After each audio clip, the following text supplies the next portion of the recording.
Tangu kuanza kwa mwezi Mei mwaka huu, ulimwengu unaangazia uhamasishaji kuhusu afya ya akili kwa lengo la kuvunja ukimya, kupinga unyanyapaa na kukumbusha kuwa afya ya akili ni sehemu muhimu ya maisha ya kila binadamu. Uhamasishaji wa mwaka huu unaongozwa na kauli mbiu inayosisitiza afya ya akili kwa wote, ambapo kwa mujibu wa shirika la afya duniani WHO, zaidi ya watu bilioni 1 duniani wana changamoto za afya ya akili. Kabisa, na hapa studioni tunaungana na George Boniface Chacha, mtaalamu wa masuala ya saikolojia kutoka Chama cha Wanasaikolojia Tanzania TAPA na mhadhiri kutokea Chuo Kikuu cha Mlimani, tukiangazia ni kwa namna gani tunaweza kulinda na kutunza afya ya akili katika jamii zenye misukosuko mbalimbali. Jamani, karibuni sana. Asante sana. Unavyotuona afya zetu za akili siku. Moja kati ya maswali ambayo huwa tunakutana nayo, lakini uhalisia wa mambo ni kwamba saikolojia sio kama unabii au uganga ama uchawi. Kwa kutazama tu sio rahisi kukwambia upo kwenye kiwango gani cha utimamu. Mbona huko mitandaoni tukiona hata mtu ameongea tu kitu, hata watu tunaoishi na utasikia huyu akili yake huyu haiko sawa. Mwadhiri, tafadhali tuambie jina lako. Asante, mimi naitwa Eric Bunono. Ya si mwadhiri, ni mwanasaikolojia. Mwanasaikolojia. Yes. Mwanasaikolojia. Uko Chuo Kikuu cha Dar es Salaam pia. Okay. Wewe umesoma wapi? Tunaweza tukakuzimia mic. Kwa hapa Dar es Salaam DSJ. Basi hapa ni meza ya UD. Sawa. Hamna shida. Sawa. Kwa nini uelewa kuhusiana na afya ya akili ni mwezi wa 5? Huwa kuna kalenda ya kidunia ambayo imewekwa kwa mahususi kabisa kwa ajili ya kuhakikisha kwamba tunatoa elimu ya kukuza uelewa wa masuala mazima ya afya ya akili, kwa sababu imekuwa ni changamoto hasa kwa nchi ambazo zinaitwa ni middle income countries. Ama vile ambavyo tumekuwa tukiwa labeled kwa siku nyingi kwamba ni nchi zinazoendelea. Ukiangalia wenzetu wamepiga hatua ndio, lakini haina maana kwamba hawana hizi changamoto ama watu ambao wana magonjwa ya akili. Ndio maana takwimu zinazotoka shirika la afya duniani kama hivyo zinaeleza kwamba takriban watu bilioni 1 wana hizo changamoto wana aina fulani ya changamoto ya afya ya akili. Kwa hivyo kupitia hiyo kalenda, mwezi wa 5 wote ukawa ni sehemu ya mwezi ambao unalenga kutoa uelewa. Lakini ukienda mbali zaidi, ukitazama mwezi wa 9 huwa kuna kampeni ya kuzuia watu kujiua, suicide prevention. Kwa hiyo mimi swali langu ni kwamba kwa nini mwezi wa 5?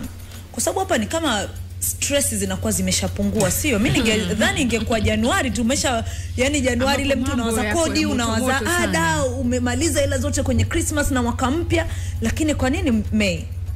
Naweza nisiwe na jibu la moja kwa moja, lakini tukae tukijua maadhimisho ya namna hii huwa kuna baraza linakaa kupitia vyombo vinavyohusiana na masuala ya afya, na wao ndio ambao wanakuwa sehemu ya kutengeneza hiyo kalenda ya kidunia ambayo nimetoka kukueleza. Yes. Okay. Eric, afya ya akili ni nini? Afya ya akili kuna vitu vitatu kabla sijibu swali lako. Kuna afya ya akili, kuna changamoto za afya ya akili, kuna magonjwa ya akili. Kati ya hivyo umeniuliza kitu. Nilitamani sana nikuulize afya ya akili ni ugonjwa ama ni hali, lakini nikasema kwamba nisikie afya ya akili ni kitu gani. Okay. Afya ya akili ni ustawi mzuri kabisa wa akili yako ambao unakufanya wewe kuweza kushughulika na mambo yako yote, ikiwa ni pamoja na kwamba una stress zako lakini ziko under control. Hazikuingilii wala hazikuzuii kutimiza majukumu yako. Kwa maana hiyo nikiwa na stress mimi kama leo na nikaweza hapa kufanya kipindi poa kabisa, nimeweza kumanage afya yangu kabisa, kwa sababu kwanza huwezi kuishi bila stress unless umekufa. Yes, kwa hiyo stress ni kitu cha kawaida ambacho lazima kila mmoja awe nacho. Inawezekana ukawa na stress na hujui kama una stress. Ni ngumu. Japokuwa huenda possibly inawezekana kwa baadhi ya watu ambao hawajui maana ya stress. Kwa hivyo Eric, sisi sote tuna tatizo la afya akili. Hatuna tatizo. Huenda tunaweza tukawa na changamoto za afya akili. Yes. Au tunaweza tukawa na afya za akili nzuri tu, kwa sababu ukiwa na stress na ziko under control unaendelea mambo yako. Leo hii baby kakuzingua, lakini shughuli zako zinaendelea kama kawaida. Kazi unaenda, unazalisha, uko productive, watoto na take care, unajitake care mwenyewe. So issue, kwa sababu kila kitu kiko under control. Nimesolve. Huyo mtu ndo tunampa jina gani? Huyo tunasema afya yake akili iko vizuri, kwa sababu anaweza kucontrol hisia zake, anaweza control misongo ya mawazo ambayo anapitia, lakini msongo wake mawazo hauathiri shughuli zake za kila siku, kwa maana ya mambo ya kijamii, mambo ya kiuchumi na mambo ya afya. Ni kila kitu kinaenda kama kawaida, ila anatatua, anakopo lile ambalo ni kubwa linamzidi, anakubali, anakopo. Nimeathirika saizi, nakubali nimeathirika, siwezi kutibu ukimwi, lakini naishi nikiwa nakubali ninao. Kwa hiyo sasa afya ya akili, Eric, ni ugonjwa, ni hali au ni changamoto? Afya ya akili sasa ni hali ya ustawi bora kabisa wa akili yako katika kufanya mambo yako yote bila kuathirika na. Kwa hiyo usipokuwa na huo ustawi na ukashindwa control hisia zako, manake sasa una changamoto ya afya ya akili. Sasa ukishindwa kwamba leo wewe umeachika leo, alafu umeshindwa kuachika, au ukaanza kutoka na kuanza kupiga makelele kwa watu, nikagoma kuachika, unaanza kuleta shida bana, imekuaje niache mimi, kwa nini nimemnunulia nani saa ya 5,000 ameniacha. Unaenda kudai kila kitu chako. Nini kinasababisha watu wanashindwa labda control hizo hisia zao, stress na vitu kama hivi? Kabla sijakujibu hilo swali, labda tu nijazie, kumekuwa na misconception sana kuhusiana na afya ya akili. Tuelewe pia kingine, Boniface, kabla hujaendelea. Mimi nataka nikwambie kwamba hiyo misconception pia inatokana na kwamba afya ya akili yenyewe ina maneno ya kizungu sana, kiasi kwamba tunafika hatua mtu afya ya akili bwana, mambo ya wazungu hayo, unajua yani hata afya ya akili yenyewe imekuja juzi ilikuwa ni mental health issues, mental disorders, stress free nini, yani unajua maneno yake. Nitapenda pia tulizungumzie hilo baadaye. Kwa nini kwa najazia tu kwamba hapo speaking about afya ya akili tuelewe kwamba ni afya. Na unapokuwa umeingia kwenye kitu kama msongo wa mawazo, tunasema hiyo ni changamoto ya afya ya akili. Tafsiri yake ni kwamba unaweza kupitia kipindi fulani ambacho hakikukuzi, hakikuboreshi, hakikustawishi, lakini ukaweza kurejea kwenye hali yako ya kawaida na maisha yakaendelea. Ile inapokuja sasa kwenye ugonjwa wa akili, ni pale ambapo umekumbwa na tatizo, rasilimali zako hazitoshi kuweza kukabiliana na hilo tatizo, inaenda inatibua hali za kibiolojia, inakuja kuingia na masuala ya kimazingira hapo, afu ndio inatengeneza mlipuko wa ugonjwa fulani wa akili. Mara mwisho tulipokutana hapa nilikwambia hapo, manake bado hujawa kichaa. Ndio maana tunajitahidi sana pia kukwepa unyanyapaa. Maneno kama kichaa yamekuwa ni sehemu ya kuwafanya watu washindwe kujitokeza. Na mtu ambaye yuko kwenye hiyo hali tunamuita vipi? Ndio maana tutumie phases mbili, kwamba huyu mtu ana changamoto ya afya ya akili ama ana ugonjwa fulani wa akili, lakini kumlebo kama chizi, kichaa, dishi limeyumba, tunakuwa tunatoka lakini pia unajua ukisema ugonjwa wa akili moja kwa moja ni inakuja kama yule mtu aliyechanganyikiwa ama ambaye tayari amekuwa anakaribia kukuta makopo. Naogopa kusema tena kichaa. Najaribu kutafuta neno zuri. Sawa, kwa hiyo inapokuja kwamba inakuwaje mpaka mtu anafikia kuwa na kitu kama stress. Tuelewe tu tafsiri nyepesi sana ya stress. Ukitazama hata dictionary za kisaikolojia zinavyotueleza, pale ambapo msukumo wa jambo fulani unazidi rasilimali ulionayo kwa ajili ya kuweza kukabiliana na hilo jambo na kuleta matokeo ya hisia hasi, hapo ndipo tunasema mtu ameingia kwenye kipindi cha msongo. Sasa huo msongo unaweza kuwa ni msongo wa mawazo, labda msongo kazi, au msongo unaotokana na jambo lingine lolote lile. Maana kwenye umesema mambo ya Kiingereza, Kiswahili tunapata shida kwa sababu misamiati inayoweza kuelezea haya mambo haijitoshelezi. Kabisa, kwa sababu hapo ndo nilitaka nikuulize kwamba hapo kwenye afya ya akili nadhani umetuambia vizuri sana, lakini kuna mambo ndo yanakuja kama sonona, sijui trauma, sijui Kiswahili chake tena ni nini, majeraha ya kisaikolojia. Inakuja hapo unaambiwa kuna mental disorder, kuna bipolar, yani kuna vikategori fulani vingi ambavyo sasa unashindwa kujua kwamba huyu mtu yuko kwenye kundi gani. Na unavyozungumzia kwamba kitu kama rasilimali, unamaanisha rasilimali fedha ama kitu gani? Kwa sababu kuna mwingine unakuta ana pesa, mtoto akishua maisha mazuri, lakini ameachwa na mpenzi wake na anaye. Anyways, ninavyosema hivyo simaanishi rasilimali hizi ambazo umezitaja kama vile fedha au kitu kama hicho. Japo kwenye aspect fulani inaweza ikahusika. Ninapozungumza rasilimali nazungumzia uwezo wa ndani wa mtu unaoweza kumsababishia kukabiliana na hali fulani. Yes. Mfano hata wewe tukitaja kitu kama confidence, ile ni rasilimali. Yes, tukitaja issue kama self esteem, issue ya kujiamini, ile nayo ni rasilimali. Sasa hii rasilimali inaambatana na skills zingine ambazo ikija issue ambayo wewe ina term kwako kama ni threat, inakuwa ni rahisi kuweza kukabiliana nayo. Sasa hizo rasilimali hizo zikipata mgeni ambaye anapenda pilau sana kuliko uwezo wako wewe wa kutoa dagaa, hivyo tunasema kwamba zimezidiwa uwezo na zimezalisha changamoto fulani kwenye aspect ya afya akili. Kwa hapa kwetu Tanzania, hili ni swala ambalo sasa hivi kama limekuwa kama kawaida sana, mtu kwamba wewe una changamoto afya akili, wewe hauko sawa, wewe hauko. Kundi lipi hasa ambalo lina kamata nambari 1 katika haya matatizo ya akili? Last time nikiwa na Imani na Kikeke tulizungumza, tuna ombwe la tafiti lazima tukubali ambazo zinagusa nchi zetu za Kiafrika, hasa Tanzania. Lakini pia tusipotumia tu masuala mazima ya tafiti, turejee kwenye sensa ya mwaka 2022, kundi ambalo limebeba karibia nusu ya population tulionayo ni vijana. Kwa hiyo the more ambavyo vijana ni wengi, inawaweka kwenye kundi ambalo linapatwa na changamoto zaidi, kulingana pia na factors ambazo tunaweza tukazizungumza kiundani. Vijana hawa tunaozungumzia hapa, kwa takwimu zilizopo ambazo zinazungumzia hiyo sensa mwaka 2022, wanachukua takriban 35% fulani. Sasa hawa vijana tunarejea kwenye issue ambazo zipo na zinatazamika na zinaelezeka kila siku. Nambari 1, hawa ni vijana ambao hawana ajira wala kazi za uhakika zinazowapa kipato cha kila siku kinachoweza kukidhi mahitaji yao. Kwa hiyo kwa namna moja ama nyingine, binadamu asipopata zile tunazoziita kama basic needs, mahitaji muhimu, kuwa kwenye msongo au changamoto ya afya akili ni jambo la kawaida kabisa. Lakini vijana hawa ukitazama, kumeingia swala zima la utandawazi, ambapo umewajengea pressure nyingi za hapa na pale. Binti akifika miaka 30 hajapata mchumba, hajaolewa, hajapata mtoto, ni tatizo.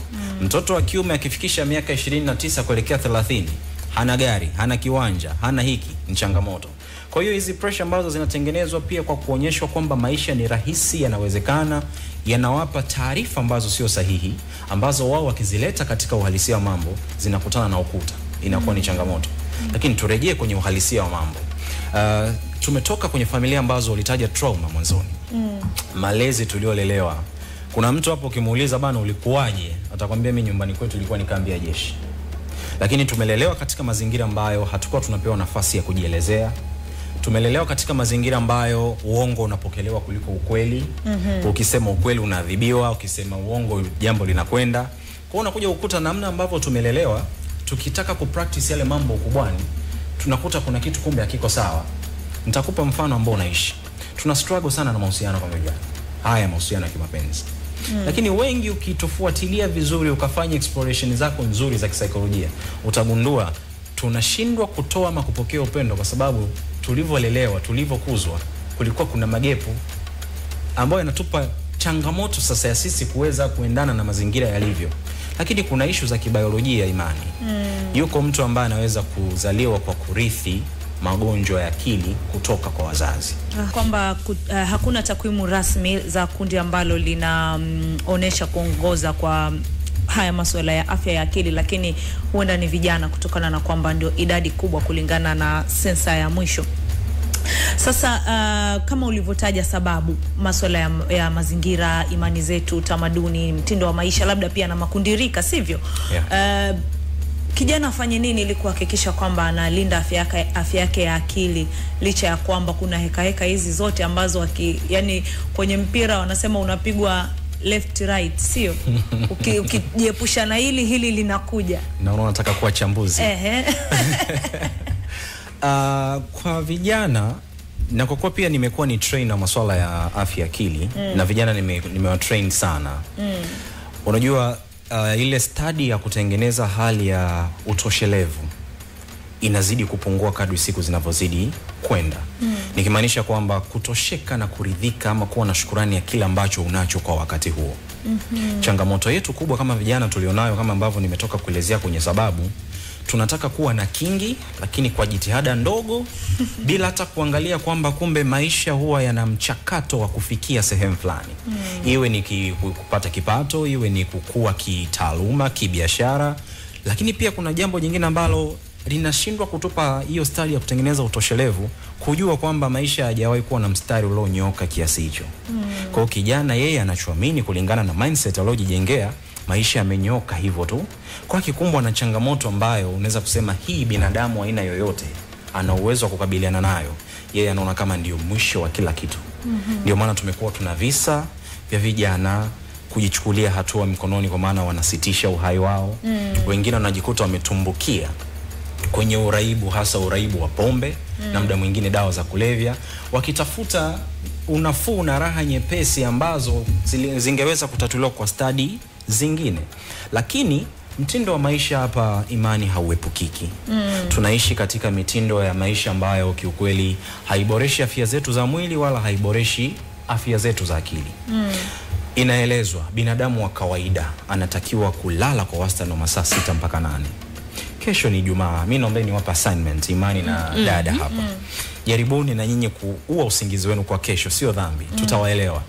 Jaribu kufanya tour ndogo tu Dar es Salaam hii. Saa 9 saa ngapi unakuta watu ndo kwanza kama vile ndo asubuhi. Usiku. Kama Hizo mimi mchana. nakutana nazo sana. Sasa kuna mtu ambaye ndo anaishi hivyo Jumatatu mpaka Jumapili. Mwili nao unahitaji kupumua. Bongo unahitaji kupumzishwa. Kwa hiyo mtu asipojenga dhana ya kuwa anapumzika pamoja na kupata usingizi, na sio tu usingizi bora, ni ngumu sana kumkuta anatengeneza bora yake ya afya ya akili. Lakini kuna swala zima la aina ya vyakula ambavyo tunakula. It matters. Hata mwisho siku ubongo unatumia 20% ya chakula tunachokula. Sasa kama mlo wetu sisi umetawaliwa na makundi ya vyakula ambayo hayahitajiki na mwili, badala yake tunaangalia testi peke yake na kushiba, inatupa changamoto kwenye kuboresha hizo afya zetu za akili, ama kujengea ubongo uwezo wa kuweza kustahimili mambo mawili matatu ya hapa na pale. Na swala zima la kushiriki kwenye mambo ya kijamii. Vijana tuko nyuma sana. Fuatilia, si misiba, si nini, wanaoenda wengi utakuta ni wakina baba, ni wakina mama, watu wazima fulani au wazee wakati mwingine. Sisi vijana ni kama tuko bize na mambo yetu mengine, ama tunaona ile sio sehemu ya kundi ambalo linatuelewa. Lakini kumbe kushiriki kwenye mambo ya kijamii, kuwa karibu na jamii, inatusaidia kuchangamana. Inatusaidia kupata sehemu ya kupumzikia na kupiga soga 2-3 ambazo zinaweza kupunguza kiwango cha msongo ambacho umekutana nacho Kariakoo, umekutana nacho kazini au sehemu nyingine yoyote ile. Kwa hiyo ni mengi, lakini hayo yanaweza yakatusaidia kama vijana. Eric, ningependa kusikia pia kwa upande wako, kijana afanye nini kulinda afya yake ya akili? Okay, mimi huwa naamini sana katika misingi. Sehemu kubwa ambayo pia ni chanzo kikubwa sana cha changamoto za afya ya akili tumekuwa tukirithi kutoka kwa wazazi wetu. Kwa maana ya vile ambavyo tumelelewa. Tunasema mtoto, wanasaikolojia tunaamini mtoto anajifunza kwa kuona. Kwamba chadi si chadi do. Unachokifanya ndicho anachokiona kinachoingia akilini mwake na tunamtengeneza alivyo. Hivyo ndivyo saizi wewe ni matokeo asilimia kubwa ya namna ambavyo umelelewa wewe na wazazi wako, including vitu vingine sasa, matokeo ya kijamii, mambo ambayo umekuwa ukikutana nayo kwenye maisha ya kila siku, kazi unazozifanya na vitu kama hivyo. Kwa hiyo wazazi wakiweza kuelewa pia sehemu yao, basi watakuwa msaidia kijana wa kesho. Kwa sababu vile ambavyo unamtengeneza leo hii, unavyomtengenezea njia, watoto wengi saizi wametengenezwa njia, badala wao kuandaliwa kwa ajili ya njia, zinaandaliwa njia kwa ajili yao. Kwa hiyo wewe unakuwa tu unajua nitapita pale, yani ramani ipo, nitapita pale, nitapita hapo, nitatobolea pale. Kwa kikutana na njia tofauti na ile inaandaliwa, kwake ni ngumu. Ndio maana tunakutana na watoto ambao jambo ni dogo tu kajiua, jambo ni dogo tu kaenda kubugia pombe, jambo ni dogo tu madawa kulevya. Kwa pia kijana aweze kuandaliwa huyu kijana wa kesho akiwa mdogo. Sababu kesho yake inaandaliwa. Sawa. Najua mnafanya mafunzo mengi na mnakutana na vijana. Natamani kusikia upande wa makazini. Maeneo ya kazi yamekuwa ni moja ya sehemu ambayo yanachangia kwa kiasi kikubwa ongezeko la masuala haya ya afya ya akili. Kwa kiwango gani mazingira yetu ya kazi hapa Tanzania yanazingatia ubora na ustawi wa afya ya akili kwa wafanyakazi wao hasa vijana? Okay. Kwa utafiti mdogo ambao nimekuwa nikiufanya, kuna changamoto sana makazini kwetu sana. Na tafiti zinaonyesha kwamba asilimia kubwa, msongo mkubwa wa mawazo saizi na changamoto nyingi za afya akili sasa zinapatikana makazini. Sema ambako tunaspend almost muda mwingi sana, masaa almost 8 kwa siku ambao unaspendi kazini kuliko hata unavyospendi na familia yako au na washikaji zako huko mtaani. Kwa hiyo sehemu tosha, kama mazingira yako vizuri, yanatosha kukupitisha kwenye msongo mkubwa sana mawazo na kukupatia changamoto rukuki za afya ya akili ambazo unaweza kuzivuna huku ukazihamishia nyumbani ukamhamishia mke akamhamishia mtoto akazipeleka shuleni. Kukawa ni kama kaseko fulani ambapo nowadays kama ikondo kama mtindo kama maisha. Tunasema Martha ni kazini. Uko na bosi ambaye kila siku yeye analaumu tu. Yaani kitu kikienda wrong ana complain. Lakini kikienda right hakuna asiyefanya vizuri, hamna compliment. Unafanya wewe kitu kizuri, credit anapewa ndugu yako. You understand? Kuna mazingira mengine tunakubaliana kila mmoja aliyeingia kazini. Ukifanya utafiti mdogo tutagundua kila kijana aliyeingia kazini aliingia akiwa na shauku na morali kubwa sana kufanya kazi. Lakini kadri siku ambazo zizidi kwenda, ile morali zidi kushuka, hali ya kufanya kazi ikiendelea kupotea, na mwisho siku kazi anaiona kama ni jela saizi. Kila anapoamka kwenda kazini kwake hamna hata hamu ya kwenda kazini, kwa sababu anapaona kama ni gerezani, kwa sababu kuna treatment ambazo wewe anazipata kutoka kwa wafanyakazi wenzake au kwa bosi wake, ambazo zinampa mazingira magumu sana, ambazo zinampelekea mwisho kupata changamoto za afya yake. Sasa tunakwenda mapumziko mafupi. Tukirudi nitatamani kusikia kutoka kwa Boniface. Najua mnasoma miongozo, mnaona tafiti, labda ni mazingira gani ya ofisini ama mazingira ya kazi ambayo yanaweza kusaidia ustawi na uboreshaji wa afya ya akili hasa kwa vijana. Ukienda nje kule unakuta mpaka kuna vile vyumba vya kulia, vya kupiga kelele.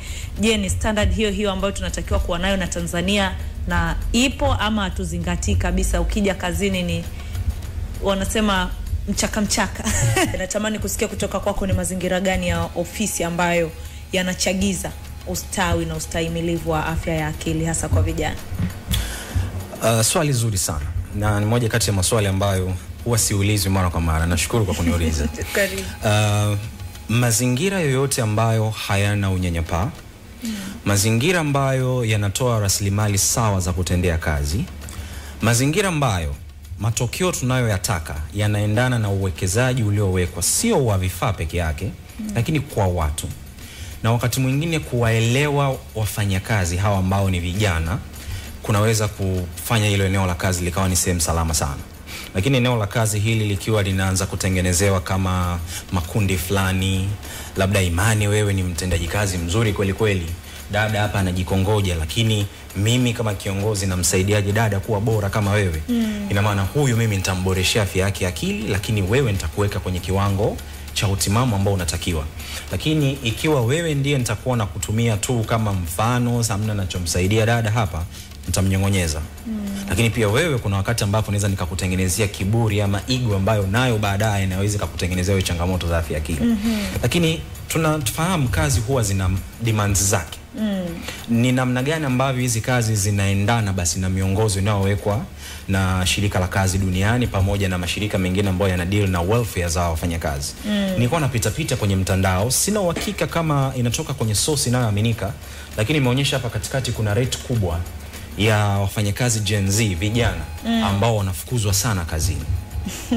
Kwa hiyo inaelezwa ni watu ambao hawapendi kualign na miongozo iliyopo kazini, sheria na taratibu zilizopo, lakini tunaelezwa kwamba wanataka kuleta mtindo mpya wa ufanyaji kazi ambao kwa sasa haupokelewi kwenye maeneo mbalimbali ya kazi. Sasa haya yote je, tunapokuwa tunawaajiri hawa vijana, tunawaorient, tunawaeleza do's and don'ts kwamba ukifika hapo, ukivuka huu mstari, matokeo yake ni haya na haya. Lakini haya yote yanategemea na maono ya kiongozi mzuri. Sasa maeneo mengi ya kazi tulionayo huwa tuna mabosi wengi kuliko viongozi. Na hapo ndipo changamoto tunapokuja. Sawa. Sasa kwa hapa nchini kwetu Tanzania tuko kwenye kundi gani hasa? Kwa sababu Eric utatajia karibu makundi matatu ya tatizo hili. Kuna wale ambao pengine msongo wa mawazo sana, au wale ambao wako kwenye kundi la tunasema changamoto ya afya ya akili, au wale ambao wana ugonjwa kabisa wa afya ya akili. Kundi lipi ambalo linaongoza hapa kwetu?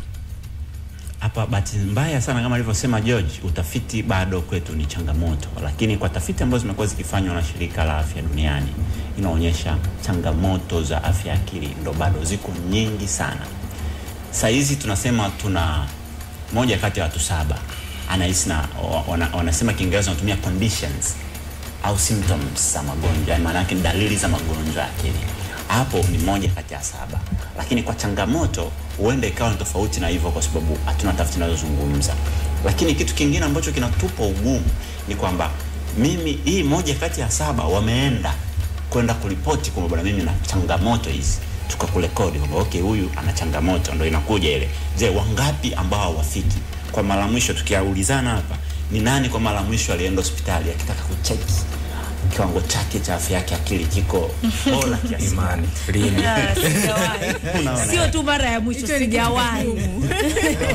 Kama tungekuwa tunafanya utafiti hapa wa kuangalia ni kwa hapa tulipo nani ana changamoto nyingi za afya akili, tutapata changamoto kupata data sahihi.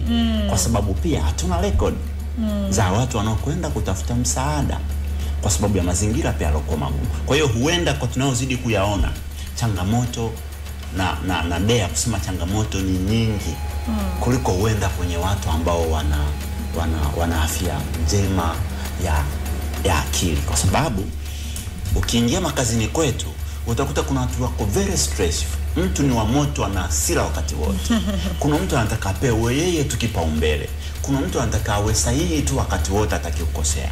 Kuna mtu anataka aombe msamaha tu all the times, yeye akosei. Kuna mtu hataki kushuka, always yuko high. Kuna mtu ana panic, yani panic mood yake iko very close muda wote. Kuna watu wanasusa. Yani ukiangalia vyote ni viashiria vinavyoonyesha kwamba wewe afya yako ya akili iko challenge, iko mashakani. Sasa tunatumia nini kusema kwamba ni nani yuko sahihi, nani ana changamoto, nani? Ni kwa sababu ya utafiti, na sasa ndio nao lipeleka somo kwa serikali kwamba waone kunayo haja ya kufanya utafiti extensive kwa sababu changamoto ya afya ya akili imekuwa sasa ni jambo kubwa sana.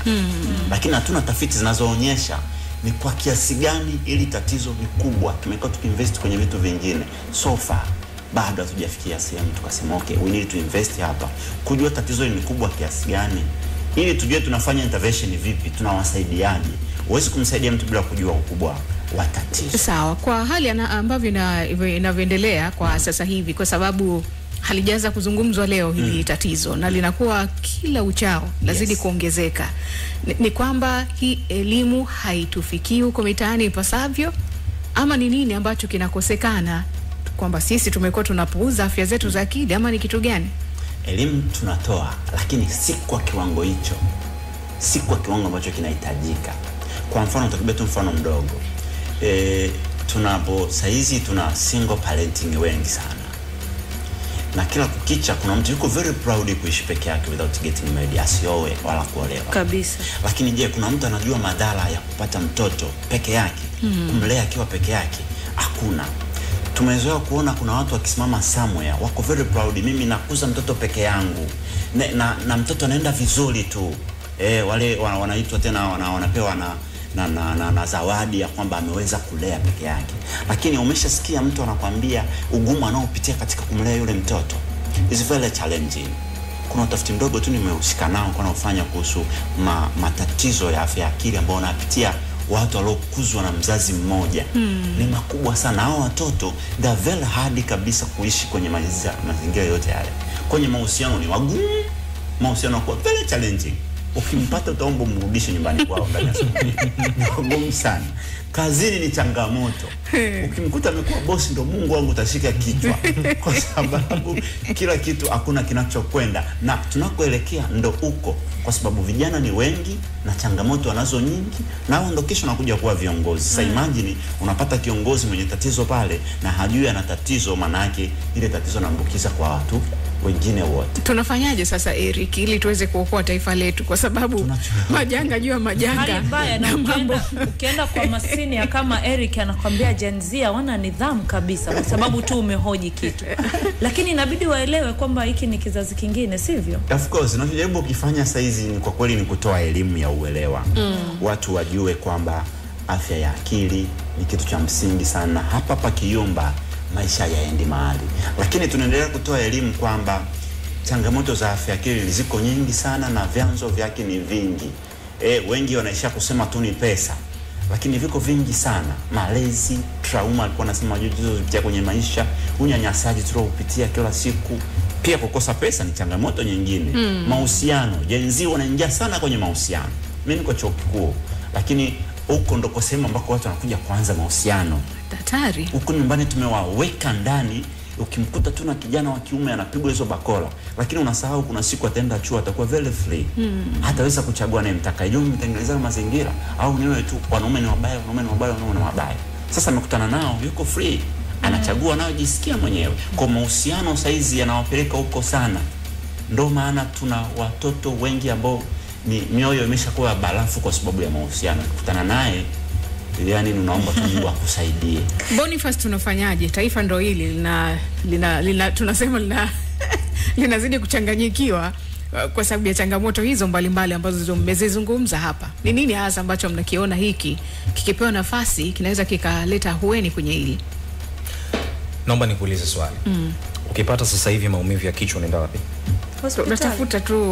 Ukipata maumivu ya kihisia unaenda wapi? Hapo kihisia hapo. Kwenye hisia hapo mimi binafsi huwa mwenyewe tu. Unajimaliza tu mwenyewe. Nichote kilio changu. Tayari tunajua nini tufanye. Lakini ukweli wa mambo tunahitaji kujenga uwekezaji sawa kama ambavyo tumeweka uwekezaji kwenye afya ya mwili.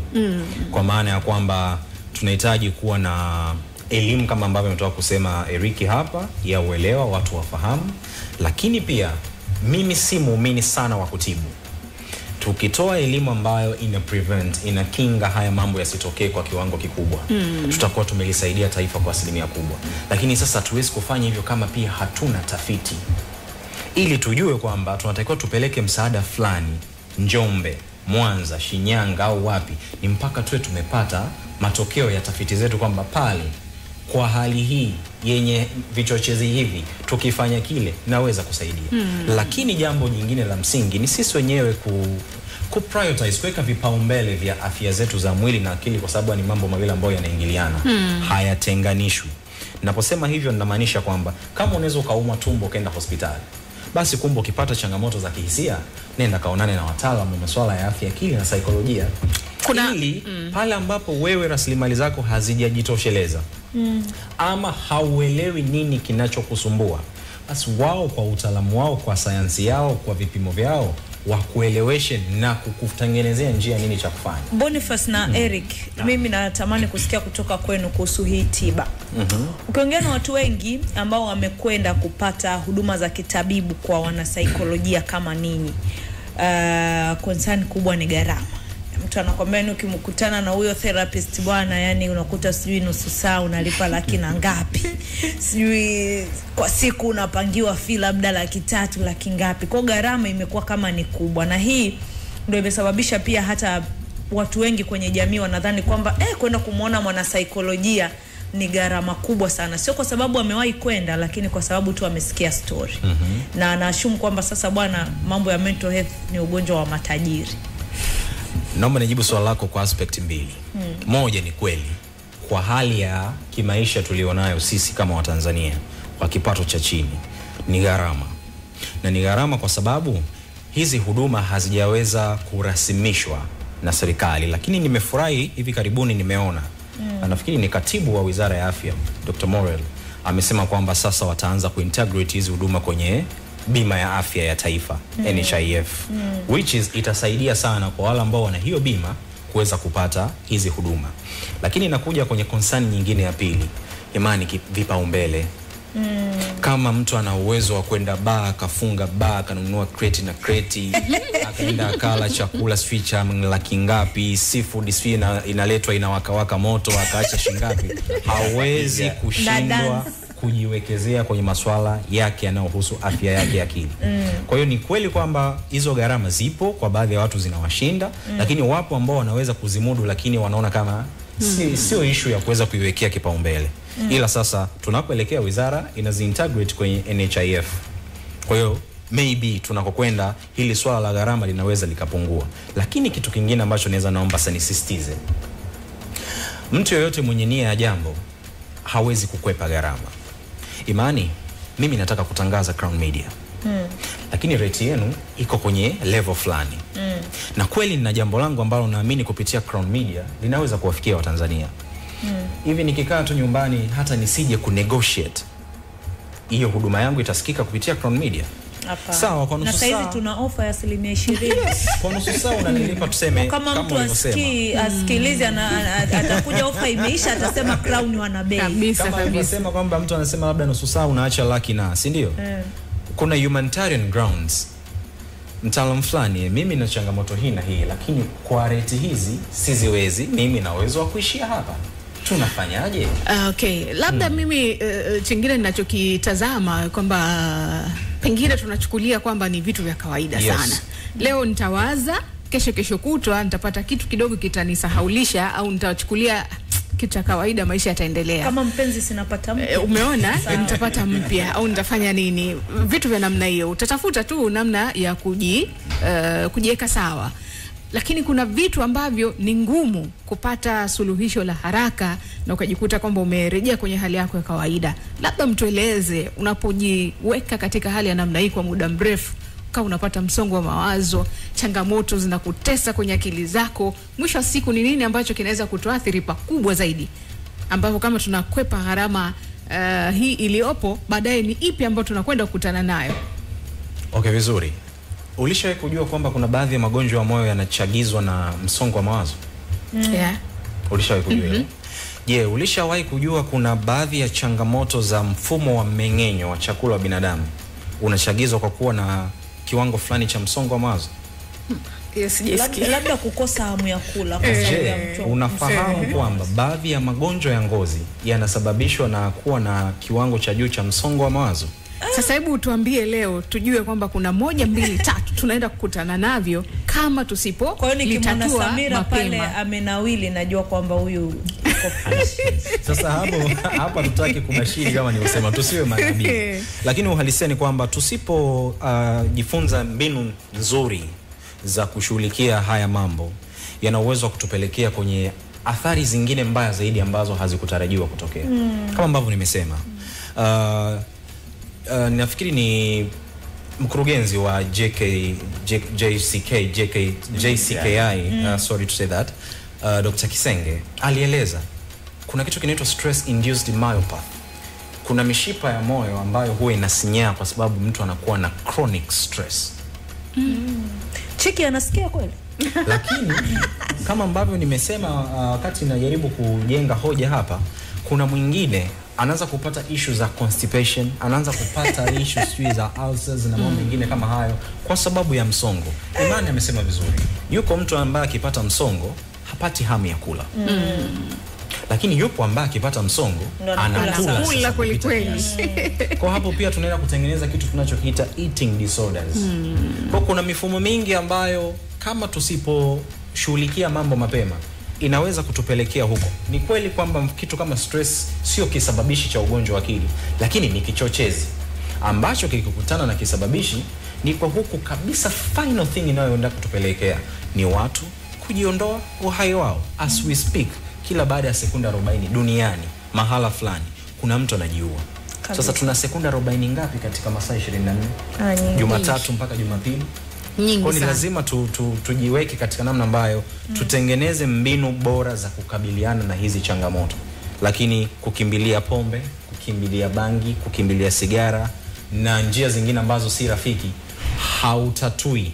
Badala yake unapozesha ile tatizo na likija kulipuka linalipuka kwa nguvu mara 2 zaidi.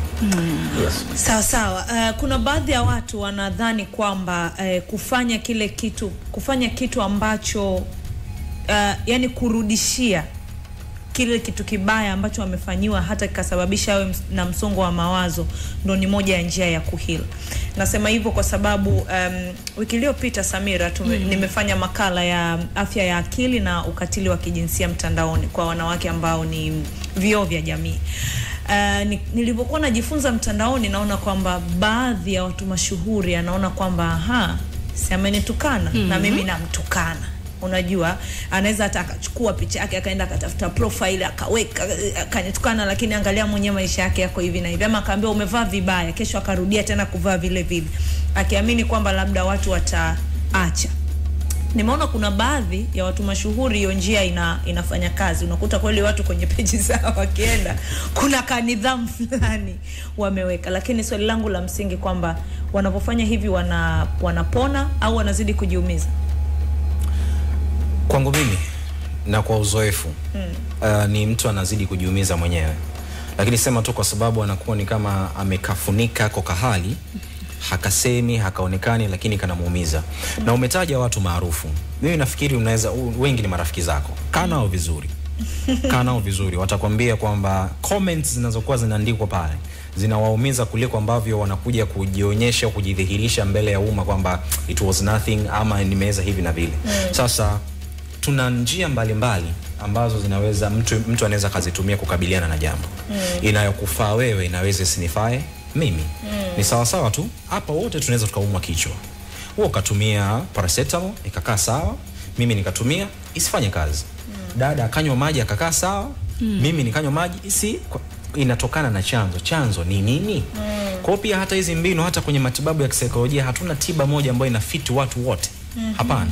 Kila mtu kulingana na factors 2-3 ambazo tunazitumia kisayansi anakuwa na fit kwenye aina fulani. Sasa tunasema ni bora ujenge udhibiti na kutengeneza mipaka. Ni njia nzuri. Na vipi kwa wale ambao anaona kwamba amezoea?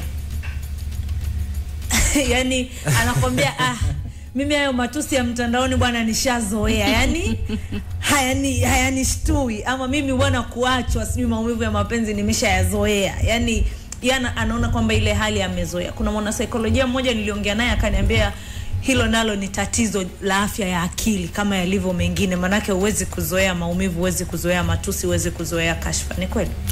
Saikolojia inaniambia hivi, huwa tuna kitu kinaitwa learned experience. Yani kuna jambo ambalo unajifunza kwenye mazingira, halafu hilo jambo tunalifanya kuwa ni sehemu ya maisha yetu, lakini katika uhalisia linakuwa si sehemu ya maisha ya binadamu. Kwa kusema hivyo inatosha kabisa kukueleza kwamba hatutakiwi kuzoea maumivu au nyakati ambazo hazitukuzi, hazitustawishi. Badala yake tunatakiwa kujenga mbinu na njia za kuweza kutatua hizo changamoto. Sijawahi kuamini kwamba binadamu ana uwezo wa kuzoea maumivu. Lakini tunaitumia kama ka defensive mechanism ka kuonyesha kwamba sijali, lakini kumbe unajali na inakusumbua. Sawa, Boniface na Eric, asanteni sana. Naamini anayetusikiliza na kututazama leo ameondoka na madini makubwa, na namshukuru Matias ametuachia muda mzuri sana. Sana. Ali Sule ametuandikia kwenye channel yetu ya YouTube, anasema basi kwa kweli ni wana saikolojia nitaisoma comment ya Ali. Anasema huyu daktari pia ana shida ya afya ya akili. Anatuongelesha Kiingereza wakati hili ni taifa la Nyerere. Tunatumia Kiswahili. Lakini kama tulivyosema kwenye afya ya akili maneno mengi ni ya Kiingereza, sio? Kwa hiyo nadhani pia bado tuna uhaba wa misamiati. Brooke Tiger anasema kwamba yeye amefurahia sana madini yote ambayo yametolewa na wana saikolojia, na anaendelea kufurahia kasri la kikeke. Sawa. Mario Kote aliandaa taarifa hii hapa kuhusiana na afya ya akili. Hivi mtu anajuaje kama yupo sawa kiakili na asipokuwa sawa je? Swali hili linaonekana kuwa rahisi, lakini lina uzito mkubwa kuliko tunavyofikiri. Afya ya akili haimaanishi tu kutokuwa na ugonjwa wa akili, ina maana ya kuwa na uwezo wa kufikiri kwa utulivu, kuhisi kwa usawa, kushughulikia changamoto za kila siku na kuishi maisha yenye maana. Lakini vipi pale unapojikuta unacheka mbele za watu lakini moyoni umejaa huzuni, au unapopoteza usingizi, hamasa na matumaini bila sababu inayoeleweka? Hizi zote zinaweza kuwa dalili za changamoto ya afya ya akili, na mara nyingi hujificha kimya bila kutambuliwa. Iwapo hazitashughulikiwa mapema, zinaweza kuathiri kazi zako, mahusiano na hata jinsi unavyojitazama mwenyewe. Mei ni mwezi wa kimataifa wa uhamasishaji kuhusu afya ya akili, muda wa kuvunja ukimya, kupinga unyanyapaa na kukumbusha kuwa afya ya akili ni sehemu muhimu ya maisha ya kila binadamu. Kauli mbiu ya mwaka huu inasisitiza afya ya akili kwa wote. Sauti yako ina thamani. Sauti yako iwe ni ya kuomba msaada, kusikiliza mwingine au kusimulia kilichokusaidia kupona afya ya akili, na inaweza kuleta mabadiliko na kuokoa maisha. Kwa mujibu wa shirika la afya duniani, zaidi ya watu bilioni 1 duniani wana changamoto za afya ya akili. Takwimu za shirika hili zinaonyesha kuwa mwaka 2020 pekee kulikuwa na ongezeko la 25% la matatizo haya, likichochewa na athari za janga la uviko 19, ikihusisha msongo wa mawazo, huzuni, upweke na hofu ya maisha. Barani Afrika changamoto hizi ni kubwa zaidi.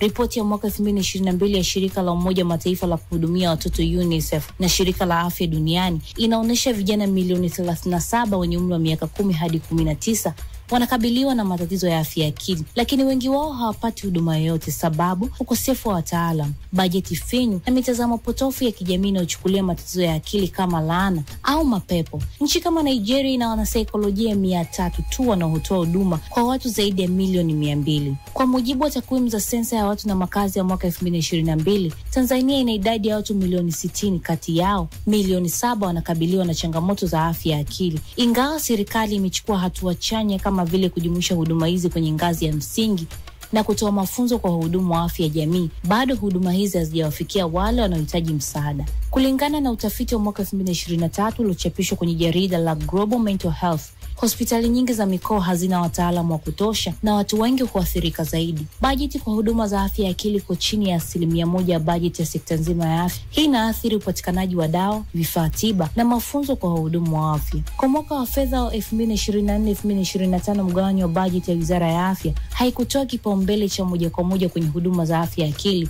Pia licha ya kuwa na sheria ya afya ya akili ya Tanzania mwaka 2008, bado Tanzania haina sera ya kisasa inayoakisi mabadiliko ya kijamii na mahitaji halisi ya sasa. Sheria iliyopo imepitwa na wakati na haijibu changamoto za upatikanaji wa huduma za afya ya akili na kushindwa kutoa suluhisho. Mbali na changamoto za mfumo, bado kuna unyanyapaa. Watu wengi huogopa kuomba msaada kwa kuhofia kubezwa, kuhukumiwa au kutengwa na familia na jamii. Hali hii huathiri hata wale wanaothubutu kutafuta msaada, kwani mara nyingi huishia kukejeliwa au kushindwa kueleweka. Mitazamo ya kitamaduni na kidini pia huathiri mwelekeo. Baadhi ya watu huamini matatizo ya afya ya akili ni mapepo, laana au adhabu ya kifamilia, badala ya kuyatambua kama matatizo yanayoweza kutibiwa kitaaluma. Ni muhimu kuwekeza zaidi kwenye huduma za afya ya akili, kuongeza bajeti, kuongeza idadi ya wataalamu na kupanua huduma hadi kwenye ngazi ya jamii. Pili, elimu kwa umma ni silaha muhimu. Kampeni za mara kwa mara zinazofika mashuleni, makanisani, misikitini, kwenye vyombo vya habari ili kubadili mtazamo wa kijamii kuhusu afya ya akili. Wakati umefika sasa kuchukua hatua. Afya ya akili si anasa, ni msingi wa maisha yenye utu, thamani na furaha, kwa sababu hakuna afya bila afya ya akili. Maria Okotia, Castro Kikeke, Crown Media. Crown Media. Hapa ni nyumbani.